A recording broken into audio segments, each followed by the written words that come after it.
A todos, espero que estén bien. Feliz inicio de semana. Vamos a seguir estudiando Santiago capítulo 2. Ahora estamos en el capítulo 2. Estudiamos la semana pasada que Santiago era el medio hermano o el hermano biológico, se podría decir, de Jesús, y escribió esta carta pues para todas las personas que estaban dispersados por el mundo, ya que se habían dispersado por la persecución. Entonces empezamos en el capítulo 2, dice el título: No mostrar preferencia entre las personas. Mis amados hermanos, como pueden afirmar que tienen fe en nuestro glorioso Señor Jesucristo, si favorecen más a algunas personas que a otras? Por ejemplo, supongamos que alguien llega a su reunión vestido con una ropa elegante y joyas costosas y al mismo tiempo entre una persona pobre y con ropa sucia. Si ustedes le dan un trato preferencial a la persona rica y le dan un buen asiento, pero al pobre le dicen: tú puedes quedarte de pie allá o bien sentarte en el piso, ¿acaso esta discriminación no demuestra que sus juicios son guiados por las malas intenciones? Escúchenme, amados hermanos, ¿no eligió Dios a los pobres de este mundo para que sean ricos en fe? ¿No son ellos los que heredarán el reino de Dios prometido a quienes lo aman? Pero ustedes desprecian a los pobres. ¿Acaso no son los ricos quienes los oprimen a ustedes y los arrastran a los tribunales?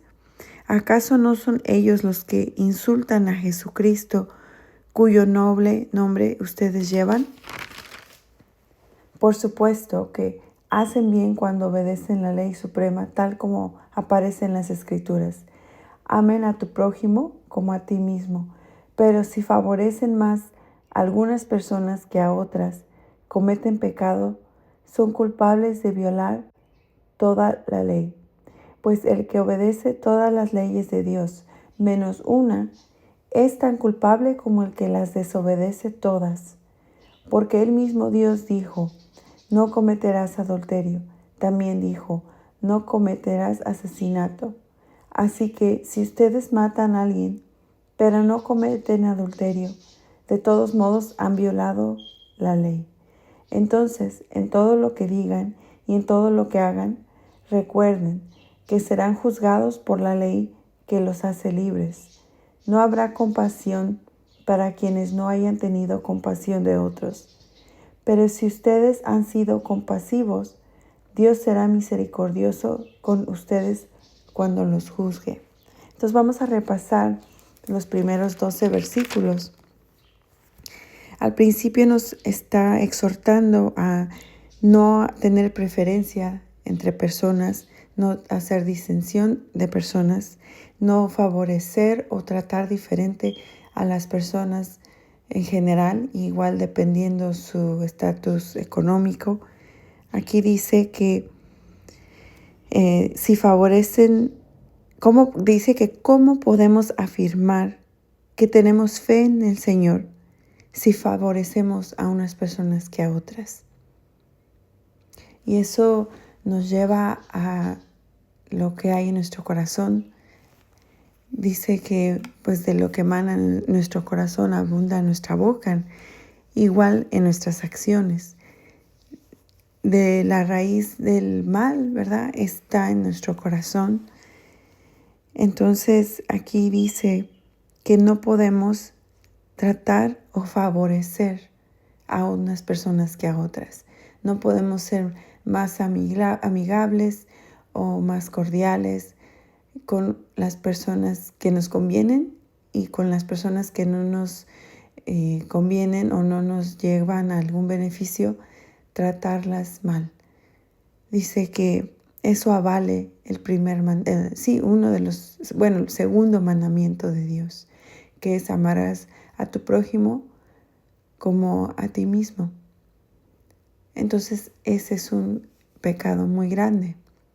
Dice que en los primeros 2 mandamientos se resumen todos los mandamientos de Dios. Entonces aquí eso nos da a entender que es muy serio ese pecado y que a veces no se toma como tan importante. O no, quizás no se ha hablado tan a fondo, ¿verdad?, de eso, pero en lo personal yo no sabía que era tan grave a los ojos de Dios hacer eso. Y para el Señor sí. Aquí dice en el versículo 5 que incluso, ¿verdad?, eligió Dios a los pobres para que sean ricos en fe y de que ellos heredarán el reino de Dios. Entonces, ¿quién somos nosotros para despreciar a los pobres o para hacer distinción de personas si el mismo Dios hace que el sol salga para todos, el mismo Dios que provee oxígeno para todos, seamos buenos, seamos malos? ¿Quién somos nosotros para tratar de diferente a las personas? El Señor no trata con diferencia a las personas. Él nos amó por igual a cada uno y Él espera que nosotros lo imitemos, seamos como Él en ese aspecto de tratar por igual a las personas y no hacer distinción de personas. No tener favoritos, porque el Señor mismo no tiene favoritos. Dice, pero si favorecen, en el versículo 9, pero si favorecen más a algunas personas que a otras, cometen pecado, son culpables de violar la ley. Así es que no nos podemos exaltar y decir, yo no mato, yo no cometo adulterio, entonces estoy bien, no soy tan pecador. Pero aquí lo que dice es que si violamos una de las leyes, somos culpables en todas. Entonces es ahí donde el peso del amor del Señor, el peso de su gracia cae sobre nosotros, porque eso nos da a entender que por más que nos esforcemos, no que no nos esforcemos, sino que siempre va a haber algo en que vamos a fallar. Por eso en el Antiguo Testamento no pudieron, o sea, con los 10 mandamientos acertaban digamos, 8, pero fallaban en 2, o viceversa, o siempre hay algo y siempre va a haber algo en nosotros que necesita cambiar, que necesita mejorar. Entonces por eso el salmista le decía al Señor, Señor, examíname, porque hay veces que nosotros mismos no vamos a tener la capacidad de identificar, de ver lo que está mal. Pero si le pedimos al Señor que nos examine y nos enseñe lo que hay que cambiar, Él lo hará. Entonces aquí, pues esto me da a entender que, como decía Pablo, bástate en mi gracia, porque mi gracia se perfecciona en tu debilidad. O sea, hay veces que aunque más que nos esforcemos, siempre vamos a tener algo que estamos fallando y el enemigo quizás ocupe esos momentos para acusarte, para hacerte sentir que por más que te esfuerces no puedes cambiar, que por más que lo intentes no eres digno del Señor, y te hace pensar muchas cosas para alejarte de Dios, para hacerte creer que no eres digno y no eres bienvenido al trono de la gracia, porque sabe que eres una amenaza. Cuando tú entras al trono de la gracia, dice que hallaremos oportuno socorro en nuestra tribulación. Pero en ese momento el enemigo busca ventaja en hacerte sentir culpable. Entonces es ahí donde nuestra fe tiene que sobreexaltar, nuestra dependencia en el Señor, en su favor, en su gracia inmerecible con nosotros, es lo que nos da la fuerza para continuar. Porque sabemos que si fuera por ti, por mí, ya no estuviéramos aquí. Ya el Señor nos hubiera sumado si Él hubiese querido desde hace mucho tiempo. Incluso tan grande fue su misericordia en el diluvio que, ¿verdad?, salvó a incluso invitó a que se salvaran los que quisieran entrar en la arca. pero solamente 8 personas, incluyendo Noé, entraron en el arca. Entonces eso nos da la verdad, nos ayuda a reflexionar que ahorita estamos en ese tiempo, en el tiempo de la salvación, donde la invitación está abierta. Solo nos toca a nosotros, ¿verdad? Decidir si queremos ser salvos. Entonces aquí en el versículo 13 dice que no habrá compasión para quienes no hayan tenido compasión de otros. Pero si ustedes han sido compasivos, Dios será misericordioso con nosotros cuando Él nos juzgue. Entonces nos conviene, ¿verdad? Ser compasivos con los demás, no porque solo nos convenga, sino porque el Señor, si decimos que el Señor es nuestro Padre, debemos de ser como Él, debemos anhelar, ¿verdad? Reflejar a Él aquí en la tierra. Aquí dice que pues con nuestras propias méritos, fuerzas, siempre vamos a ser culpables de algo. Pero el Señor ve nuestro corazón, el Señor ve nuestra intención de no fallarle, de agradarle, y es ahí donde a través de su gracia y su perdón cada día son nuevos, cada mañana, y su misericordia que nos renueva, que nos da fuerzas y nos da esperanza al saber que Él ya murió por nuestros pecados pasados, presentes y futuros, y que lo que espera es un corazón que quiera estar cerca de Él y que busque agradarle a Él. En el versículo 14 dice: la fe sin buenas acciones está muerta. Amados hermanos, ¿de qué le sirve a uno decir que tiene fe si no lo demuestra con sus acciones? ¿Puede esa clase de fe salvar a alguien?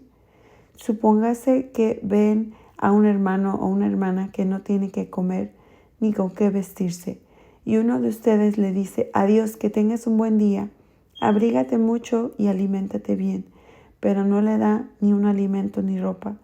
¿Para qué le sirve? ¿Cómo pueden ver? La fe por sí sola no es suficiente. A menos que produzca buenas acciones, está muerta y es inútil. Ahora bien, alguien podrá argumentar: algunas personas tienen fe, otras buenas acciones, pero yo les digo: ¿cómo me mostrarás tu fe si no haces buenas acciones? Yo les mostraré mi fe con mis buenas acciones. Tú dices tener fe porque crees que hay un solo Dios. Bien hecho. Aún los demonios lo creen y tiemblan aterrorizados. ¡Qué tontería! ¿Acaso no te das cuenta de que la fe sin buenas acciones es inútil? ¿No recuerdas que nuestro antepasado Abraham fue declarado justo ante Dios por sus acciones cuando ofreció a su hijo Isaac sobre el altar? Ya ves, su fe y sus acciones actuaron en conjunto. Sus acciones hicieron que su fe fuera completa. Así se cumplió lo que dicen las Escrituras. Abraham le creyó a Dios y Dios le consideró justo debido a su fe. Incluso lo llamaron amigo de Dios. Como puedes ver, se nos declara justos a los ojos de Dios porque lo hacemos y no solo por la fe. Rahab, la prostituta, en otro ejemplo, fue declarada justa ante Dios por sus acciones cuando ella escondió a los mensajeros y los ayudó a regresar sin riesgo alguno por otro camino. Así como el cuerpo sin aliento está muerto, así la fe sin buenas acciones está muerta. Entonces ahí el Señor nos está exhortando a demostrar la fe en Dios con nuestras acciones, con nuestra obediencia a Dios, con nuestra lealtad, con nuestro compromiso al Señor. Porque no podemos decir que creemos en Dios y al mismo tiempo con nuestras acciones demostrar que no somos de Dios, con nuestro testimonio reflejar que no queremos obedecer al Señor. Si nos endurecemos nuestro corazón, ¿verdad? Y nos caemos en esa arrogancia de no depender de Dios, es una obra muerta, porque no cumplimos con la voluntad de Dios para nosotros. Y sin esas buenas acciones, sin nuestros buenos frutos, eso quiere decir que nuestra fe es muerta, porque dice en la Biblia que por sus frutos los conoceréis. Es así como identificamos cuando alguien está realmente con el Señor, por sus frutos, porque los frutos son el resultado del Espíritu Santo que respalda a una persona cuando está con el Señor, cuando su corazón está ligada a la de Dios, cuando esa persona está rendida totalmente al Señor y hace lo que el Padre quiere y hace la voluntad de Dios Padre, no nuestra propia voluntad. Así es como mostraremos nuestra fe. Y pues nos dio el ejemplo de Abraham, de cómo no nada más basta con decir creo, yo creo, porque aquí dice que también los demonios creen. Entonces no hay alguna diferencia entre nosotros con los demonios si decimos yo creo, sino con nuestras buenas acciones debemos reflejar que realmente estamos creyendo en el Señor. Y también nos dio el ejemplo de Rahab, la prostituta, que a pesar de haber sido pecadora, el Señor la justificó por medio de su fe. Y también aquí dice, fue declarada justa ante Dios por sus acciones cuando ella escondió a los mensajeros y los ayudó a regresar. Entonces, eso quiere decir que somos salvos por la gracia y la fe en Jesucristo, pero el resultado de esa salvación debe notarse, debe reflejarse por nuestras buenas obras. Si no es así, es una fe muerta. Si es así, es porque realmente no hemos nacido de nuevo, realmente no hemos tenido ese encuentro con el Señor. Porque ese nuevo nacimiento en lo más profundo de nuestro corazón va a reflejar nuestras buenas obras. Así es que yo te dejo con esta reflexión de este día. Espero puedas reflexionar del capítulo 2 y vamos a orar para pedirle al Señor que nos ayude a reflejarlo a Él y no a nosotros mismos. Señor, te damos gracias por tu palabra. Señor, gracias por este nuevo amanecer, porque Señor, tú produces en nosotros buenos frutos, buenas obras, que nosotros, Señor, con nuestras propias fuerzas, en la Biblia dice que no hay nada bueno, no hubo ni a uno solo bueno que cumpliera tu palabra. En nosotros no hay nada bueno, Señor. Todo lo que es bueno y agradable proviene de ti. Y te pedimos, Señor, que tú ligues nuestra alma con la tuya, que nuestro corazón esté apegado al tuyo para entender cuál es tu voluntad, para poder realmente ser discípulos tuyos, Señor, que reflejan tu amor, tu compasión y tu gracia con otros. Y yo te pido, Señor, que nos guardes nuestro corazón, que guardes nuestra mente de ser acepción de personas, de no tener favoritos, de no tratar a personas, Señor, diferente por cualquier motivo o razón. Que tú nos das un corazón más noble, más humilde como el tuyo, para poder ser siervos fieles a ti, Señor, que te reflejan. Queremos representarte como tú mereces, donde quiera que vayamos, Señor. Ayúdanos a testificar, a no ser cobardes y hablar de tu palabra, Señor. Que por medio de nuestras obras, Señor, se refleje nuestra fe. Haz morir dentro de nosotros todo aquello que no te agrada. Y que tú produzcas, Señor, en nosotros buenos frutos, conforme a tu palabra, conforme a tu voluntad, Señor. Queremos agradarte, Señor, y corrígenos cuando lo que hagamos no te agrade, Señor. Que nuestro corazón pueda sentir, Señor, cuando tú nos redarguyes, y ayúdanos a hacer tu voluntad. Ayúdanos a no pecar y a no caer en tentación. Te encomendamos este día, te encomendamos el resto de nuestra semana, Señor. Que nuestra prioridad sea buscarte a ti primeramente. Y confiamos en que tú añadirás y organizarás el resto de nuestros días. Esto te lo pedimos y te lo agradecemos en el nombre poderoso de Jesús. Amén. Dios te bendiga.